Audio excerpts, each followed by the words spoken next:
Ric Flair é um idoso de 70 e poucos anos, portanto, é claro que tudo o que se ouve falar dele hoje em dia é o quanto ele é uma lenda da luta livre. E embora tudo isso seja verdade, o que você não ouvirá falar são os vícios dele que o tornaram inimigo da luta livre mais popular entre os fãs de luta livre da geração moderna. Mas em seu auge, esse homem era o lutador favorito do seu lutador favorito. Ele começou sua carreira de lutador no início dos anos 70, recebendo o apelido de Nature Boy, e fez coisas notáveis como lutador profissional, trabalhando para várias promoções, incluindo a Jim Crockett Promotions, a WCW, a WWE e a TNA. Flair ganhou 16 campeonatos mundiais, incluindo 2 na WWE.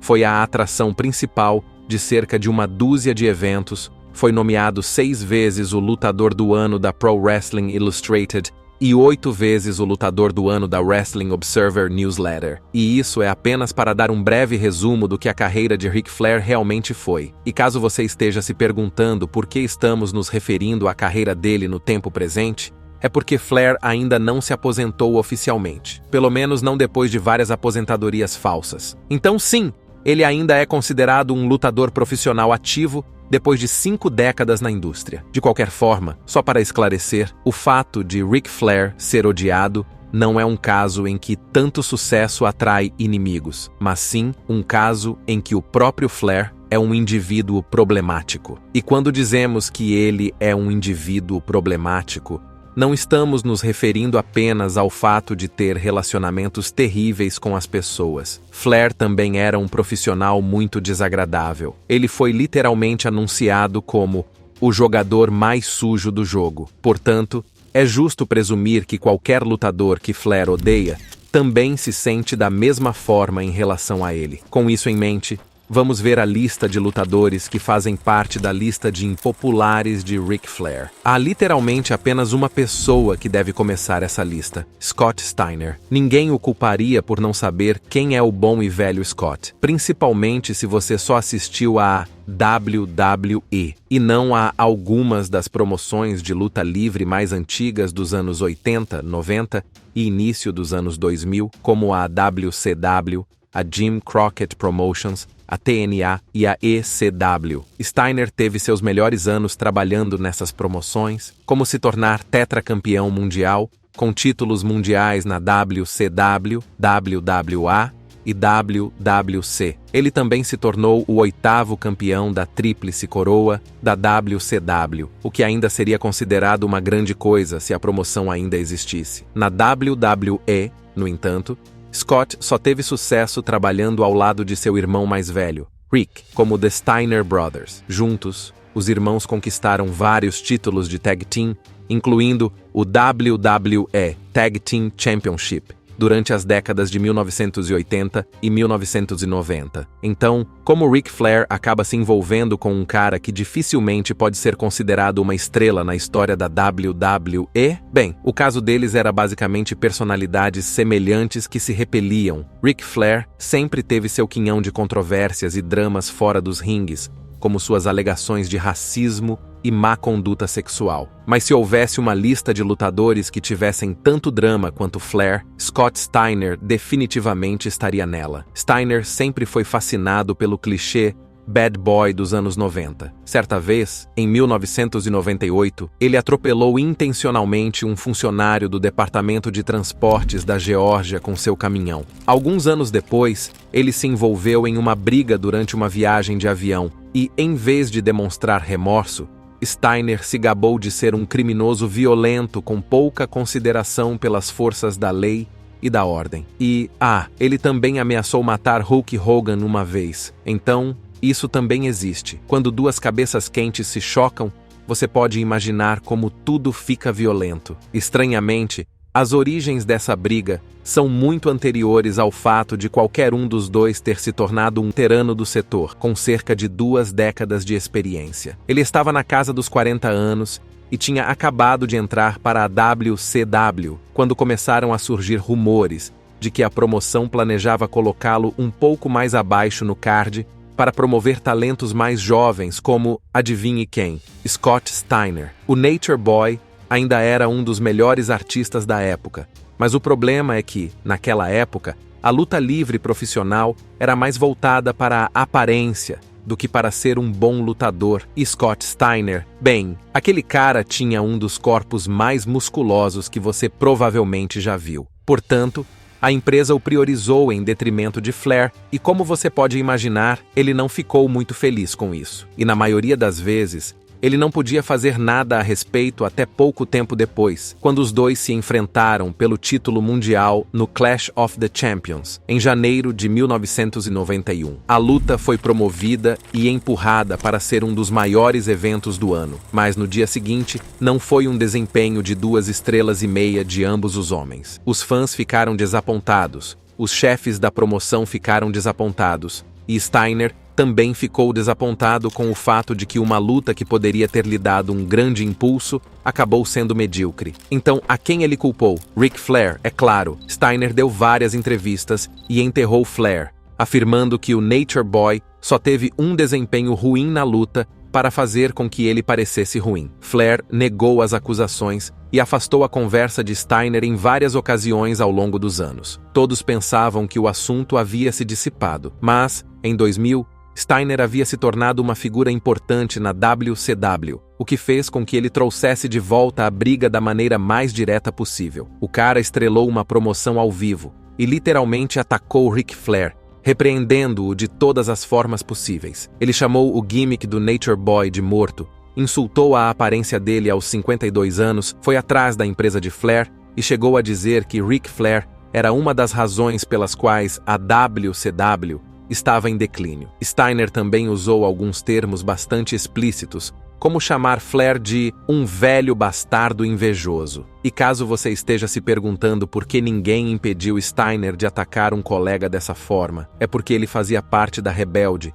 incontrolável e estável NWO na época. Os membros do grupo eram sempre indisciplinados e desfrutavam do luxo da liberdade do microfone. Por isso, Steiner aproveitou a chance para desabafar seu ódio por Ric Flair. Após uma suspensão casual de 2 semanas da WCW, Steiner ainda não demonstrou remorso quando perguntado sobre sua promoção viral. Em vez disso, ele disse: "Tudo o que eu disse estava muito próximo da verdade. Depois de fazer isso, eu esperava um confronto nos fundos. Mas cheguei aos fundos e alguém disse que ele entrou em uma sala e começou a chorar. Na época, Ric Flair não teve uma plataforma para dar uma resposta direta ou rebater essas alegações. Mas, desde então, os dois homens têm falado bastante sobre o desdém que sentem um pelo outro. Mas se você está procurando o lutador que Ric Flair mais odeia, ele é ninguém menos que Bret Hart. O quê? O mesmo Bret Hart de quem todos falam como o melhor que existe, o melhor que já existiu e o melhor que sempre existirá? Sim,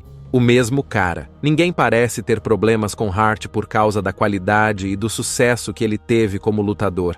Mas Ric Flair simplesmente não é um fã. Ric começou a lutar profissionalmente em 1972, enquanto Bret fez sua estreia no ringue em 1978, apenas 6 anos depois. Mas o sucesso no setor foi muito mais rápido para Bret, considerando que ele era filho do lendário Stu Hart. No início dos anos 80, ele começou lentamente a construir um nome para si mesmo na WWE. E nos anos 90, ele era indiscutivelmente o maior superstar da empresa. Mais tarde, Hart passou alguns anos trabalhando na WCW, após o controverso Montreal Screwjob. Seu tempo na WCW foi interrompido por uma concussão sofrida em dezembro de 1999, e Bret foi forçado a se aposentar precocemente da luta livre em tempo integral. Antes de tudo isso, porém, Bret Hart conquistou seu primeiro título mundial na WWE em 1992. E adivinhe com quem ele teve que lutar na disputa pelo título? Isso mesmo, Ric Flair. A WWE colocou um jovem lutador de nível médio contra um campeão estabelecido e um lutador de lutadores em uma disputa pelo título com pouquíssima preparação. Hart acabou vencendo como deveria, mas, segundo ele, Ric Flair não ficou feliz nem foi profissional ao perder. Em vez disso, ele teve um desempenho muito fraco, o que tornou o momento de Hart ao sol muito mais nublado do que ele esperava. Flair também teria machucado a mão de Hart de propósito na mesma luta. Não há praticamente nenhuma evidência de que qualquer uma dessas acusações feitas por Bret Hart seja verdadeira, mas sua crença foi suficiente para criar uma ruptura entre os dois homens, e nos meses e anos que se seguiram, a cisão só aumentou e se aprofundou. No início, começou com Bret Hart chamando Flair em entrevistas e sugerindo que o Nature Boy não estava à altura da fama nas revanches dos house shows. Depois, Bret passou a mencionar Flair em seus livros, fazendo comentários sobre os impopulares golpes característicos de Flair, que sempre causavam muita dor em seus oponentes. Como o Old Man Rick reagiu a isso? Nada bem mesmo. Em primeiro lugar, quando lançou sua autobiografia, ele dedicou muitas páginas para simplesmente bater em Bret Hart, e com isso,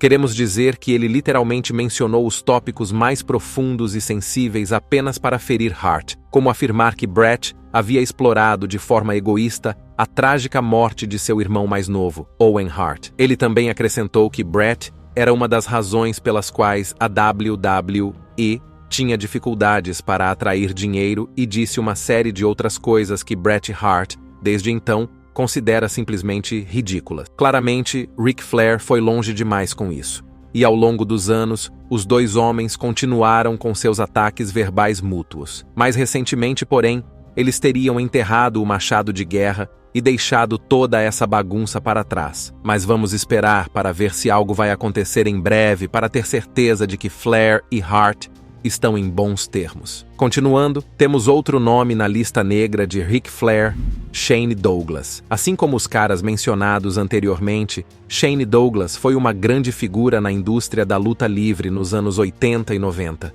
Douglas trabalhou na ECW, na WCW e na WWF, mas teve mais sucesso na ECW, onde foi 4 vezes campeão mundial dos pesos pesados, um título que ele manteve por um recorde de 874 dias, com o reinado mais longo que durou impressionantes 406 dias. Douglas foi uma força tão grande na ECW que os fãs o apelidaram de The Franchise, a franquia. Mas isso não quer dizer que ele não tenha tido sucesso em outras promoções. De forma alguma. Na verdade, o resto da carreira de Douglas o viu ganhar um XPW World Heavyweight Championship, um NWA World Heavyweight Championship, um WWF Intercontinental Championship, um WCW United States Heavyweight Championship e 2 títulos do WCW, World Tag Team Championship. Apesar de todo esse sucesso, Shane Douglas sempre foi da opinião de que não recebeu tanto reconhecimento quanto merecia,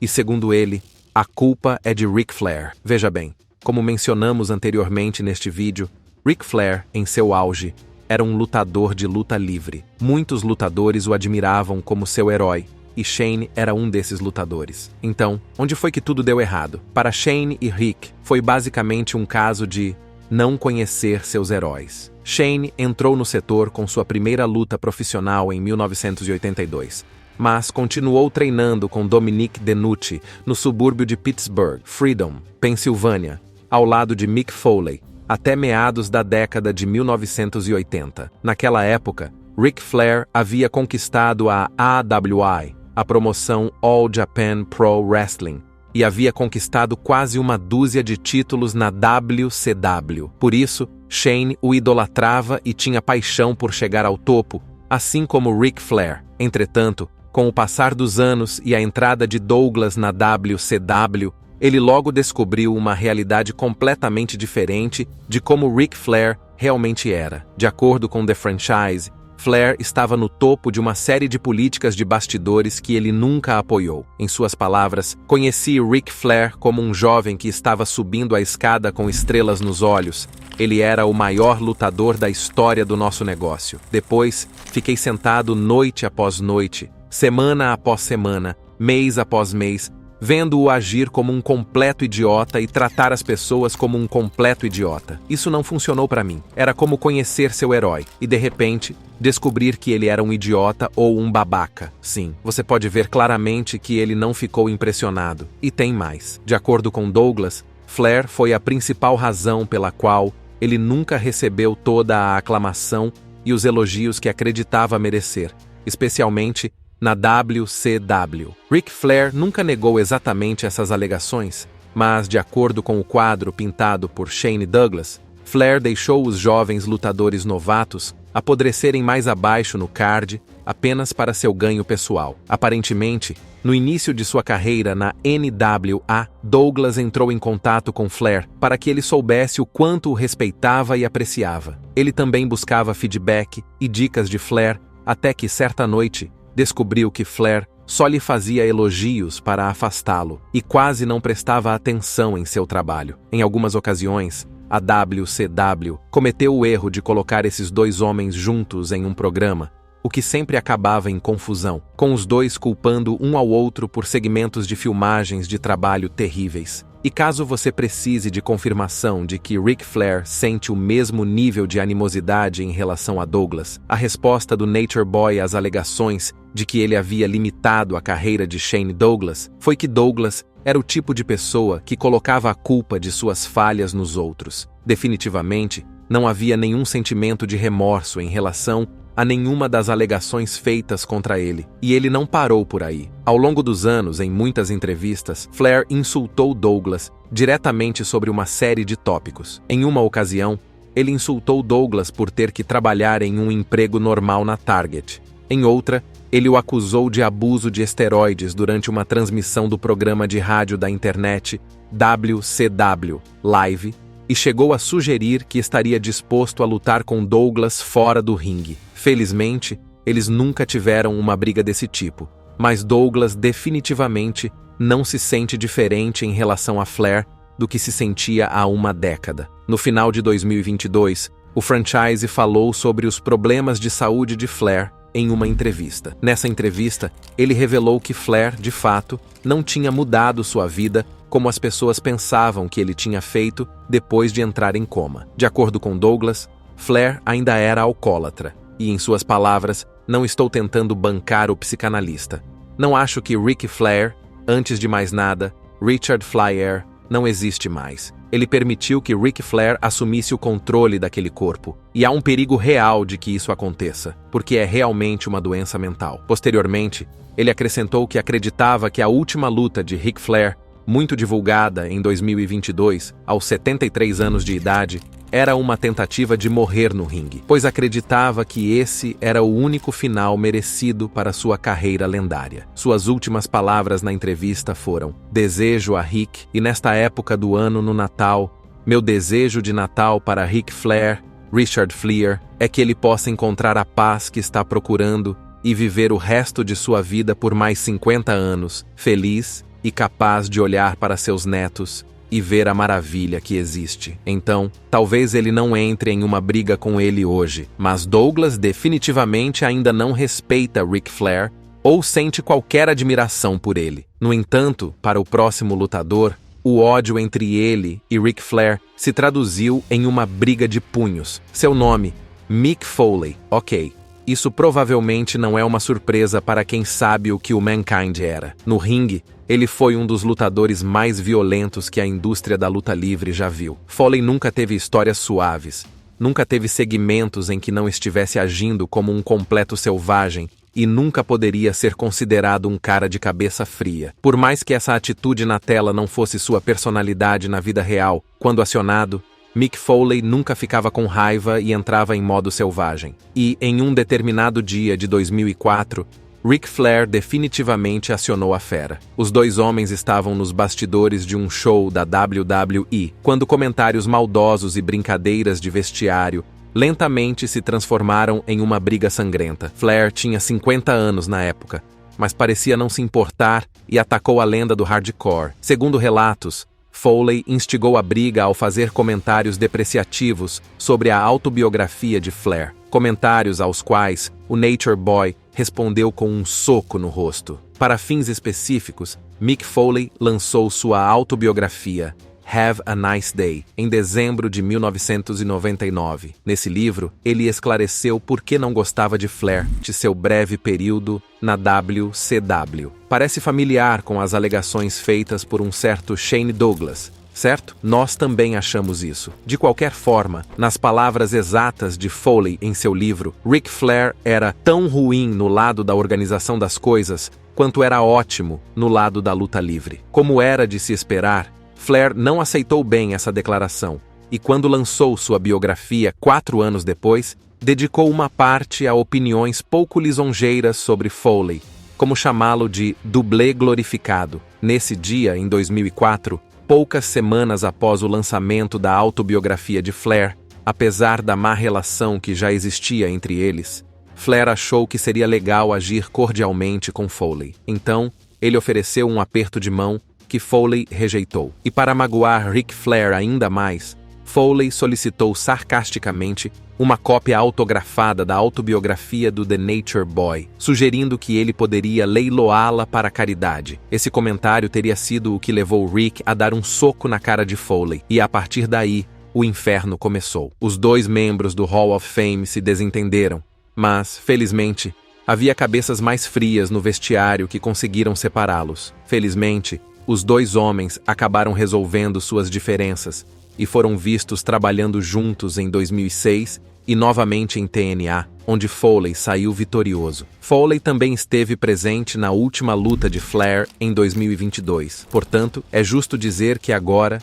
eles estão de acordo. Chegando ao fim de nossa lista, temos uma menção honrosa que vai para Eric Bischoff, e classificamos isso como uma menção honrosa porque Bischoff dificilmente é considerado um lutador pela maioria das pessoas. Pelo menos, não no mesmo nível de Ric Flair e dos outros caras mencionados nesta lista. A experiência de Bischoff com a luta livre girava em torno de sua formação amadora em artes marciais e suas competições esporádicas no ringue, que o levaram a se tornar campeão de hardcore da WCW e a formar uma equipe com Hulk Hogan, Diamond Dallas Page e Jay Leno para encabeçar o evento de pay-per-view Road Wild de 1998. Ele é considerado com mais frequência como um dos melhores produtores de televisão, promotores e promotores de luta livre profissional. E com razão, afinal, Eric atuou como produtor executivo e, mais tarde, vice-presidente sênior da WCW, gerente-geral na tela da marca Raw da WWE e produtor executivo da TNA Impact. Um currículo bastante notável, mas Ric Flair não pensa assim. A briga entre eles começou nos anos 90, quando Bischoff abusou de sua posição como executivo da empresa e suspendeu Flair por ter faltado a um evento do WCW Thunder, apesar de saber que o Nature Boy só estava ausente para assistir às finais do campeonato de luta livre amadora de seu filho. Esse ato fez com que Flair considerasse a possibilidade de ir para a WWE na época, mas, em vez disso, decidiu que processar seus empregadores seria suficiente. Não sabemos ao certo como o processo terminou, mas sabemos que, no início, parecia que o clima havia esfriado até um incidente nos bastidores antes de um episódio do WWE Raw, em 2003, quando Flair, Arn Anderson e Jonathan Coachman supostamente atacaram e espancaram Bischoff em seu escritório, enquanto ele estava em uma ligação telefônica com sua esposa e seu advogado. Mais uma vez, esse incidente não teve grande repercussão e a briga entre os dois foi extinta, até que um debate no Twitter sobre quem matou a WCW levou Flair a culpar Bischoff, Vince Russo e Jim Herd pela morte da WCW. A partir de então, os dois passaram a se criticar repetidamente na internet, e a notícia de que eles estão se reconciliando parece ser apenas uma notícia. Por último, em nossa lista de lutadores da WWE, que Ric Flair odeia, temos Vince Russo. Assim como Eric Bischoff, o relacionamento de Vince Russo com Ric Flair foi prejudicado principalmente pelo fato de Russo ocupar cargos executivos. Sim, ele trabalhou na WWE por quase uma década consecutiva e na WCW por mais alguns anos, mas Vince Russo estava principalmente nos bastidores. Em ambas as promoções, Russo foi responsável pela elaboração de algumas histórias que obscureceram as linhas entre realidade e ficção. Seu trabalho é considerado responsável por algumas das melhores eras do pro wrestling, mas Ric Flair não era um fã. Na verdade, se você perguntar a Ric Flair o que ele acha do trabalho de Vince Russo, ele provavelmente se referirá a ele como um dos piores escritores da história da luta livre. É difícil dizer onde a briga começou, mas o que sabemos é que durante o tempo em que Vince Russo trabalhou como criador da WCW, ele sempre colocou Ric Flair em algumas histórias realmente embaraçosas, e isso aconteceu tantas vezes que é difícil supor que não tenha sido algo pessoal. Em uma ocasião, ele raspou a cabeça de Ric para a câmera e, em outra, tentou beijar a esposa de Ric diante das câmeras. Sim, esse é definitivamente um motivo suficiente para ele estar nesta lista, se você quer saber. Após décadas de inatividade, a rixa entre eles foi reativada durante o mesmo debate que Flair teve com Bischoff no Twitter. Durante o vai e vem nas mídias sociais, Flair pareceu amargurado por não ter sido convidado para participar da série documental intitulada Who Killed the WCW? Como resultado, ele disparou tiros contra Eric Bischoff, Russo e Jim Herd, aos quais Russo respondeu sugerindo que Flair estava bêbado. O vai e vem continuou até que Russo aparentemente pediu desculpas a Flair por dificultar seu tempo na WCW, ali mesmo na mídia social, mas quase não há sinais de que os dois veteranos agora são amigos. Isso é tudo para este vídeo sobre o lutador da WWE que Ric Flair odeia. Qual desses lutadores você acha que mais merece estar nessa lista? Deixe-nos saber sua opinião na seção de comentários e, antes de ir embora, não se esqueça de curtir este vídeo e se inscrever no Ring Rivals para não perder os próximos.